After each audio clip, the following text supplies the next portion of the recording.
아멘. 보라, 어린 양이 시온산에 섰다라는 제목으로 담임 목사님 말씀 전해주시겠습니다.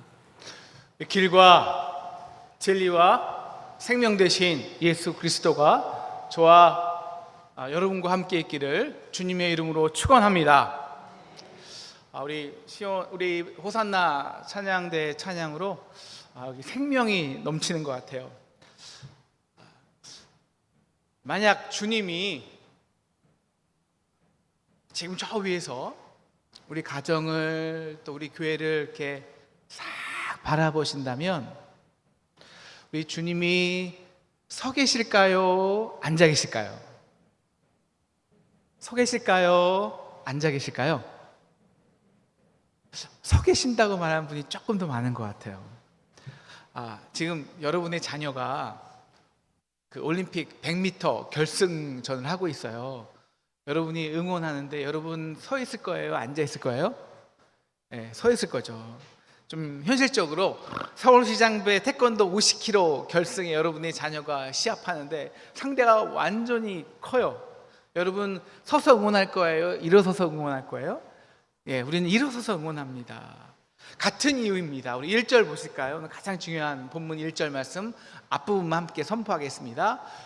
또 내가 보니 보라 어린 양이 시온산에 섰고, 네, 그래서 지금 어린 양이 시온산에 서 있는 거예요. 왜냐하면 어린 양만 서 있는 게 아니거든요. 우리 11장, 12장, 13장, 14장의 내용은 이렇게 순차적으로 가는 내용이 아니라 같은 이제 반복을 다른 관점에서 막 보여주는 건데요. 우리 12장 17절 함께 읽겠습니다. 시작. 용이 여자에게 분노하여 들어가서 그 여자의 남은 자손 곧 하나님의 계명을 지키며 예수의 증거를 가진 자들과 더불어 싸우려고 바다 모래 위에 서 있더라. 지금 이 성도를 삼키려고 용이 서 있는 거예요. 그 용은 이미 하늘의 전쟁에서 패해서 땅으로 쫓겨났잖아요. 그래서 여자, 즉 교회가 이 땅에서 예수 그리스도의 생명을 내는 것을 가장 두려워해요. 그럼 이 땅에서도 패배자고 있을 데가 없잖아요. 그래서 예수의 증거를 가진 자를 죽이려고 서 있는 거예요. 용이 그래서 바다에서 짐승을 일으키고 땅에서 다른 거짓 선지자를 일으켜서 세상을 핍박하는 겁니다. 그런데 우리가 그 인간의 몸으로요, 연약한 몸으로 이 짐승에 대적할 사람이 없습니다. 이 짐승은 당연히 로마 시대 그 로마 계시록에 쓰인 당시는 이 로마 제국이었죠. 영적으로는 바벨론이기도 하고요. 그 짐승의 강한 힘과 권력 앞에서 또 거짓 선지자들이 보이는 이적과 표적 앞에 연약한 인간들이니까 넘어가는 거예요. 그래서 그 짐승의 보호를 받겠다고 666포를 받는 것입니다. 로마 시대에 길드의 황제에게 절하고 길드에 가입하지 못하면 매매를 할 수 없어요. 그러면 30년 그렇게 내가 피땀 흘려 쌓아놓은 나의 사업체가 무너지죠. 그냥 형식적인 건데 내가 절 한번 하지 뭐. 그래서 두려워서 사람들이 그 짐승의 날개 아래 보호를 받는 것입니다.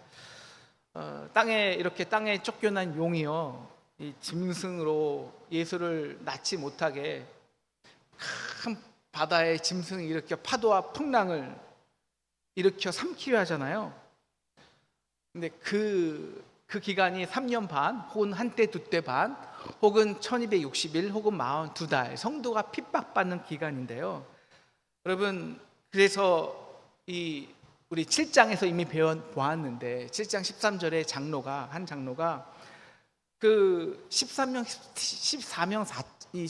4천 명 시온산에 함께 어린 양과 서 있는 그들이 누군지를 물어요. 그러니까 우리 7장 14절을 보여주시면요, 이렇게 말합니다.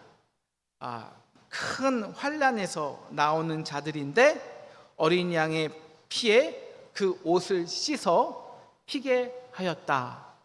지금 우리 방송실에 한 명이 있어서요, 지금은 잘 따라오지 못하는데 이해해 주시고요. 그러니까 큰 환난에서 나오는 자들이에요. 다시 말하면 그 세상 용이 주는 그 환난과 연단으로부터 고통은 당하지만 그를 통해서 인간적인 지혜, 힘, 세상의 찌꺼기들이 다 빨려 나가고요.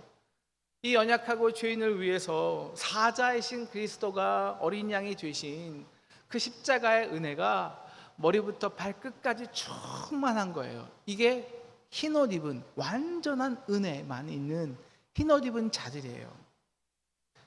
그 14만 4천 명은 단지 숫자가 아니라고 그랬죠. 이단이 말하는 우리 12 곱하기 1000이 14만 4천인데 12는 구약의 이 이스라엘 지파의 수, 이스라엘 백성을 나타내고 12는 신약의 12 사도를 통해서 일어날 모든 교회.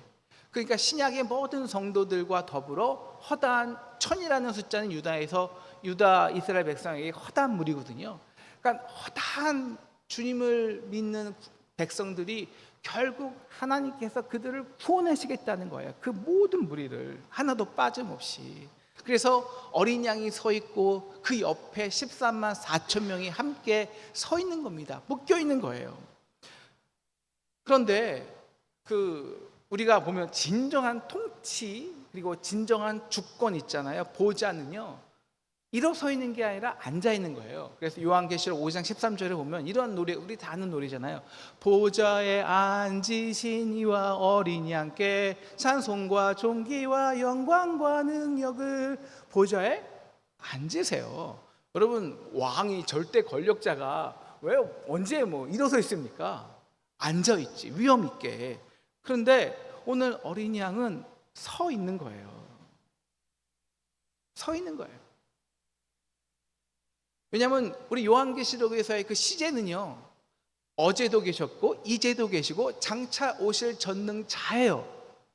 그 시제가 동일하게 지금 함께 있는 거예요. 근데 지금의 내가 보는 때는 아직 오시지 않아요. 아직 보이는 세상 이 짐승만이 그냥 그 힘으로 막 힘을 부려워요. 그러니까 그 시온산에 어린 양이 서 있다는 것은요 이제 장차 오시겠다는 거예요. 이제 오셔서 최종적으로 이 세상을 심판하실 것이다. 이게 이미 이루어지고 있다는 거예요. 물론 아직 눈에 보이는 최종적 승리는 도래하지 않았지만, 그래서 아직 이 땅에는 허다한 성도들이 짐승의 바퀴를 받고 있고 그 커다란 짐승이 삼키려고 서 있으니까 어린 양이 서 있는 거예요. 그런데 땅에 있는 성도는요 자기 앞에 있는 그 큰 용만 보여요.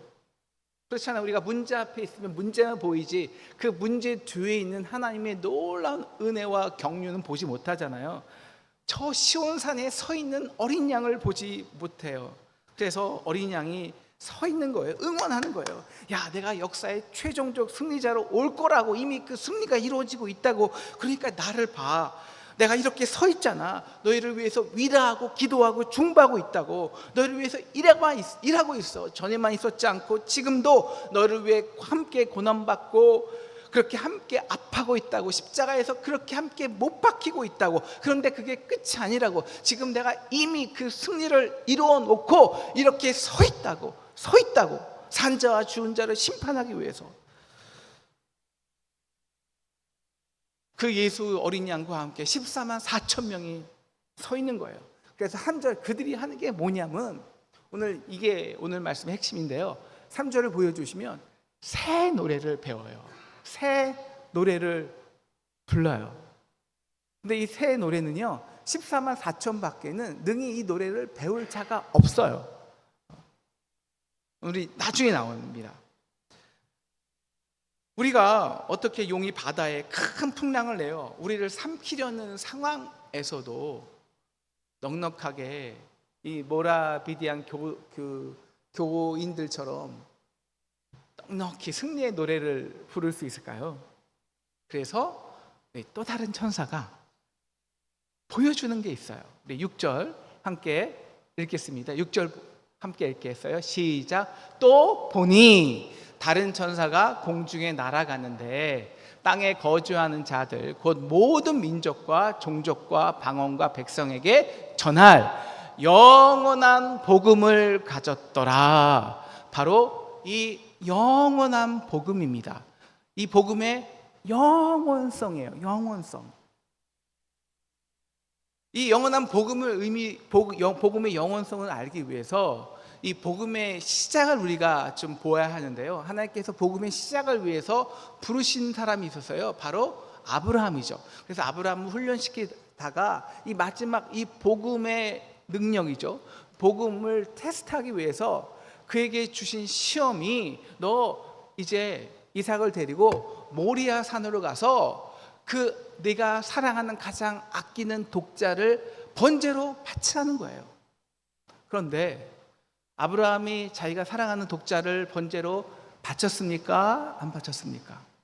안 바쳤어요. 대신에 하나님이 준비해 주신 것이 있죠. 여호와 이레. 이게 뭘까요? 유월절 어린 양. 하나님의 독자예요.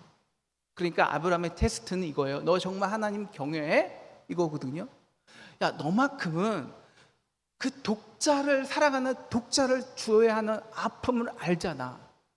그러니 인간의 죄를 상징하는 이삭은 세이브하고 아끼고 내 아들 어린 양을 너에게 준 나의 그 사랑이 얼마나 끔찍한지 너만큼은 인정할 거 아니야. 왜? 너는 독자를 들여봤으니까. 바로 하나님께서 아브라함을 독자를 데리고 올라가라는 그 산이 어디냐면 모리아 산이에요. 모리아 산은 어디냐? 바로 그 위치가 시온산의 위치가 모리아 산이에요. 우리 이스라엘 역사에서는 두 가지 산이 굉장히 중요합니다. 하나는 신의 산이죠. 하나님의 율법을 받은 신의 산이에요. 하지만 시온산은요, 복음을 상징합니다. 복음. 보라, 시온산에 어린 양이 섰다. 여러분, 이 보라는 건요, 우리 눈으로 보라는 게 아니잖아요. 주목하라. 그것만을 바라보고 소망하라는 거예요. 눈을 들라는 거예요. 그 죄인까지 아끼지 아니하면서 정작 아들을 죽이시는 그 놀라운 사랑을 보라는 거예요. 그래야 너희가 이겨. 믿어. 그 놀라운 하나님의 사랑으로 복음의 역사가 시작되었다는 겁니다. 그리고 그 복음의 역사는 어린 양의 피로 이제 이 땅의 그 짐승, 첫 짐승이 애굽이잖아요. 애굽에서 해방되게 되죠. 여러분, 이 땅의 짐승은 결코 성도를 그냥 놓아주지 않습니다. 그래서 하나님이 10가지 재앙 중에 마지막 내린 재앙이 죽음의 재앙이에요. 그런데 옆집에서 첫째로 태어난 모든 것은 사람이나 동물이나 다 죽어가는데 그 어린 양의 피로 문설주에 바른 이스라엘 집은 그 죽음이 건너가는 거예요.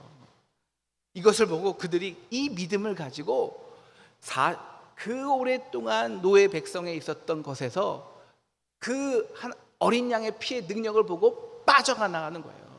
그런데 빠져나가는데요, 앞에는 홍해가 있어요. 그리고 뒤에는 애굽 군사가 따라와요. 바로 그때 어린 양의 피의 능력을 보라는 거예요. 그래서 그들이 나중에 말씀드리겠지만 부른 노래가 새 노래예요.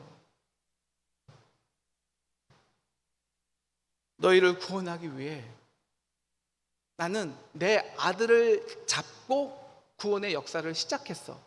이 말은요, 난 너희를 절대 포기할 수 없어. 난 너희를 그 용이 삼키는 것을 절대 바라보고 있지 않을 거야.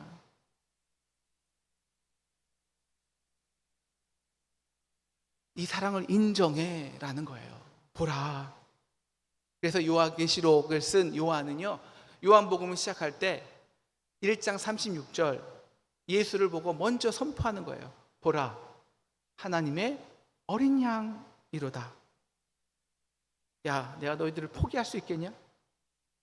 너희의 죄의 허물마저 내 아들의 핏값으로 다 치러놨는데 그 용이 너희를 삼키도록 내가 허락하겠냐?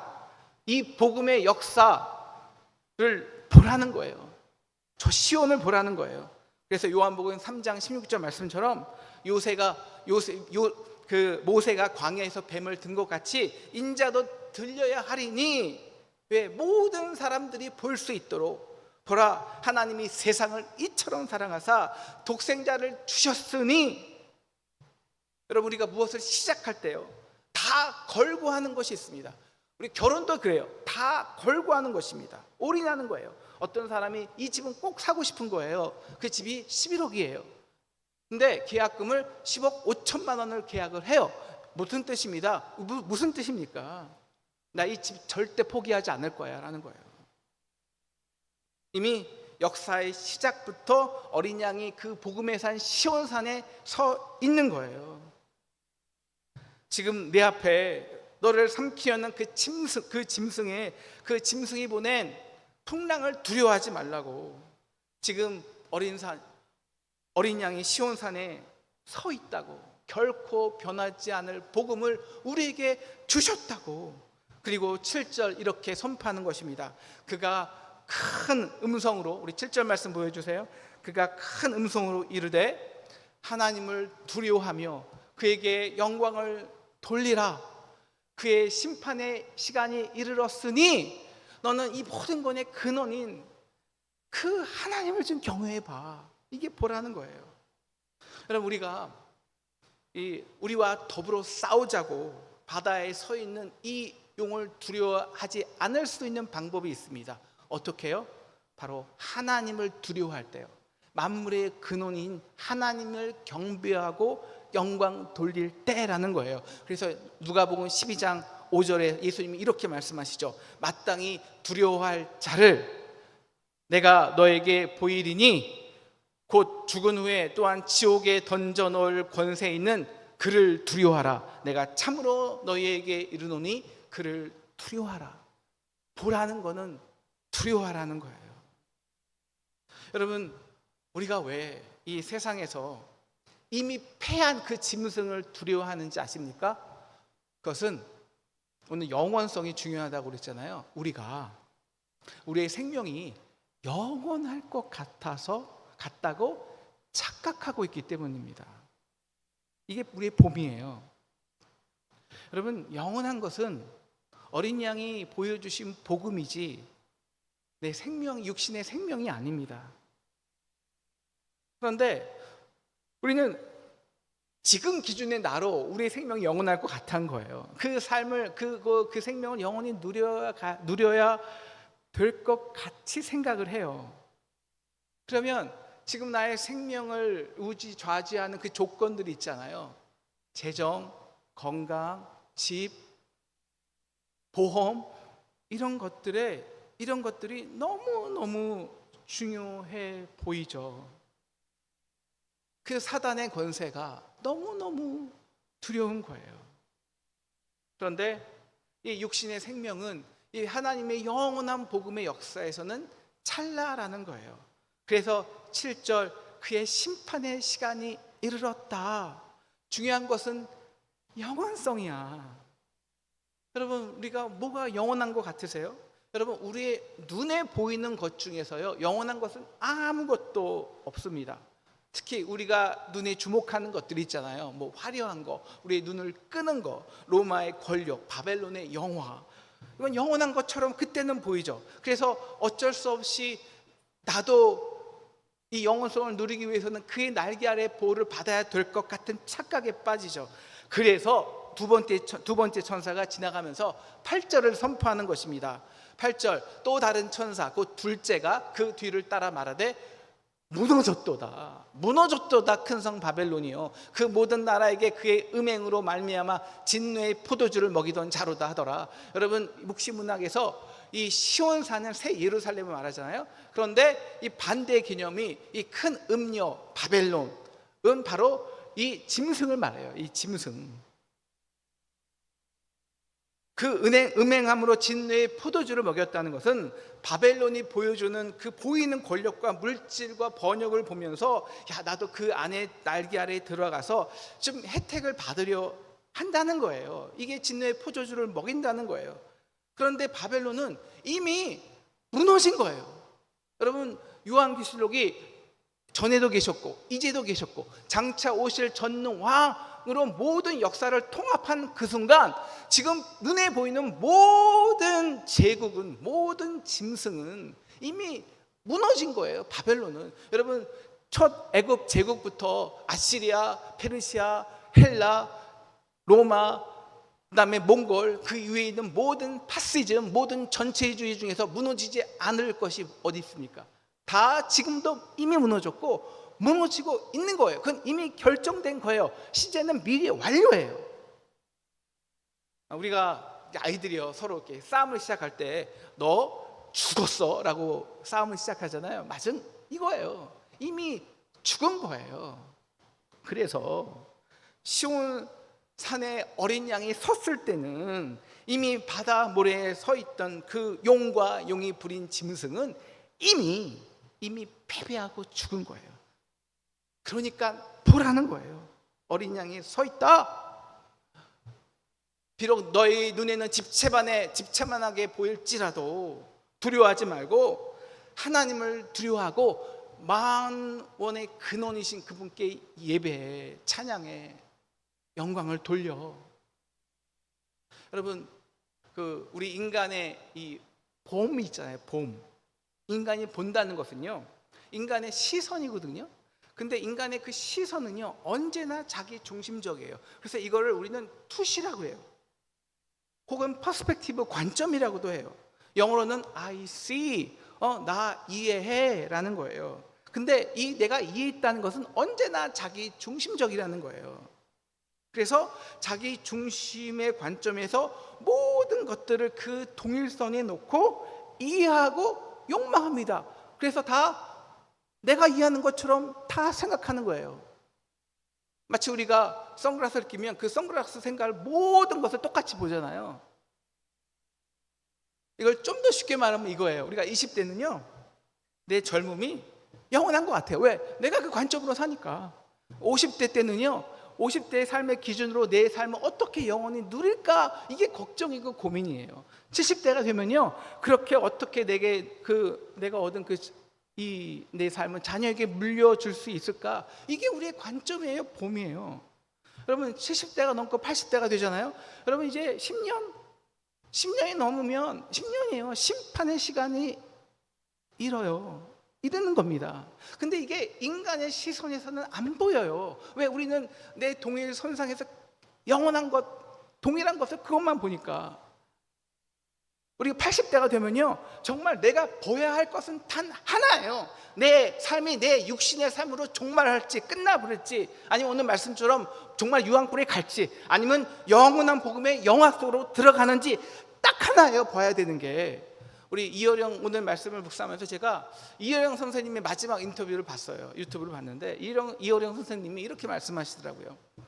젊을 때는요, 그 젊음이 영원한 것 같아요. 그런데 젊은이는 늙고 늙은이는 죽어요. 근데 이걸 못 봐요.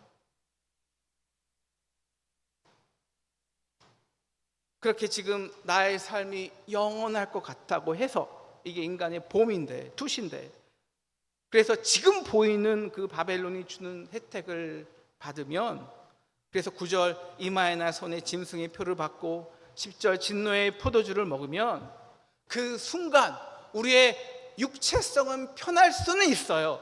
그런데 그 순간 우리의 영원성은 사라지는 거예요. 11절 그의 이름표를 받는 자는 누구든지 밤낮 쉼을 얻지 못하리라.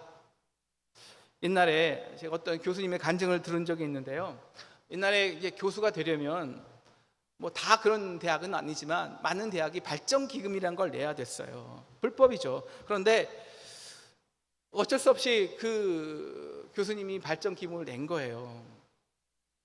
불법인 것을 알면서. 근데 들어가서 밤낮 마음이 편할 날이 없는 거예요. 내가 어쩔 수 없이 한쪽 줄에 쓴 거예요. 그 편이 돼야 일할 수 있어요. 근데 내가 상식과 양심적으로 그건 또 아니거든요. 그래서 밤낮 고민하다가 그분은 그래도 신앙인이라 퇴직을 하고 믿음으로 다시 도전했어요. 그래서 그 대학보다 더 좋은 대학에 들어갔다는 간증을 들은 적이 있어요. 여러분, 지금 우리는 몰라요. 어떻게 알겠어요? 누가 14만 4천 명에 속했는지, 누가 짐승의 표를 받았는지 우리는 몰라요. 하지만 이 어린 양과 함께 서 있는 14만 4천 명, 그들만이 할 수 있는, 거부할 수 있는 특징이 있다는 겁니다. 바로 이게 그렇게 지금까지 말한 3절에 보시면 새 노래예요. 새 노래. 새 노래를 부르리니 14만 4천 밖에는 능히 이 노래를 배울 자가 없더라. 여러분, 전도서 1장 9절을 보시면 해 아래 새 것이 없다고 합니다. 이미 전도서 1장 9절이에요. 이미 있던 것은 후에 다시 있겠고 이미 한 일을 후에 다시 할지라 해 아래에는 새 것이 없나니 다 돌고 돌아요. 새 것 같지만 다 옛날에 있던 거예요. 똑같아요. 여러분, 왜 우리가 노래를 합니까? 노래를 좋아해요. 그만큼 우리는 본질적으로 삶을 누리고 싶어요. 즐기고 싶어요. 그런데 여러분, 우리의 즐김이라는 것이요, 결국 그 우리의 봄, 즉 인간의 관점, 내 욕망, 자기 중심의 한계를 못 벗어나요. 그래서 맨날 똑같은 노래만 부르는 거예요. 여러분, 우리 저 시대와 저 위 시대는 이 전인권의 이 노래 아신가요? 다시 돌고 돌고 돌고 노래하며 다시 계속 반복해요. 새로움이 없어요. 그런데 그 성경에서 나오는 이 새 노래에 공통점이 있어요.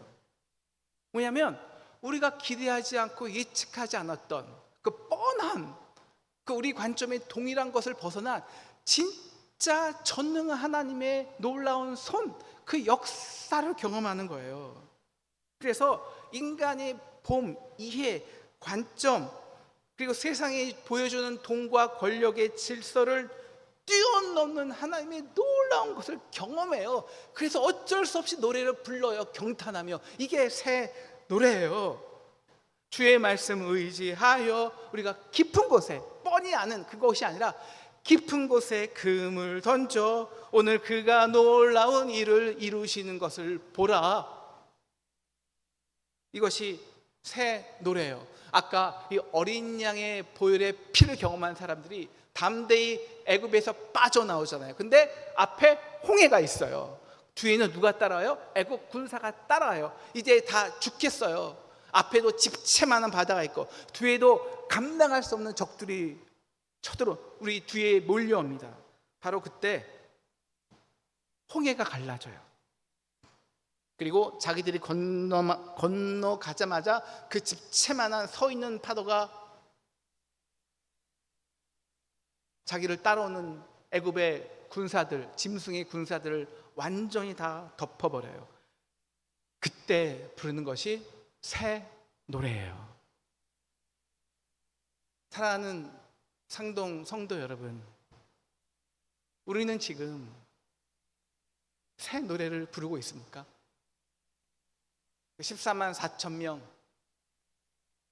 그 시온산에 서 있는 예수와 함께 서 있습니까?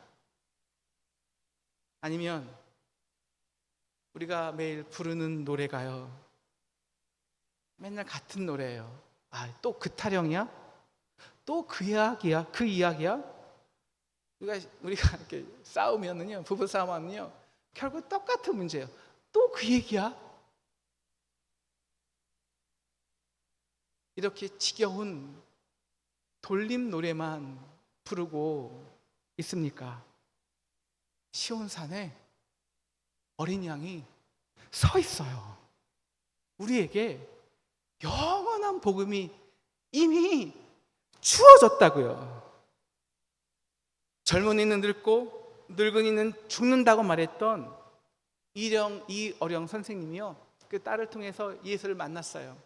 그리고 암으로 죽음을 앞두고 그 집채만한 죽음 날을 덮을 때 이렇게 고백하셨어요. 늙은이가 되면 슬퍼요. 또 죽어요. 하지만 그 슬픔 속에 기쁨이 있고 그 죽음 속에 생명이 있더라고요.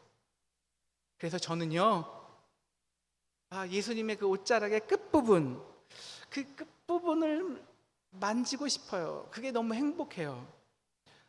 하늘 영광의 모습이 아니라 그 인간의 모든 죄와 고난을 감당하시고 다 찌꺼기로 흐른 그 끝자락에 그 옷을 붙들며 그 사랑에 끌려간다는 것이 너무 감사해요.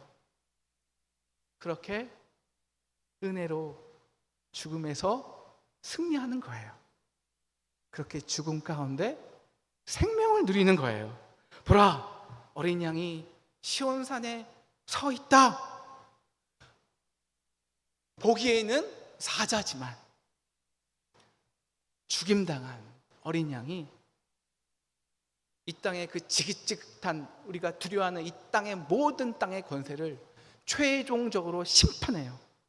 배신하지 않는 자가 배신한 자를 위해서 희생하면 그 땅의 모든 배신자를 정죄하는 율법이, 교탁이 무너지는 거예요. 율법이 사랑으로 완성돼요. 그래서 신의 산이 시온산이 되는 거예요. 역사가 성취되는 거예요.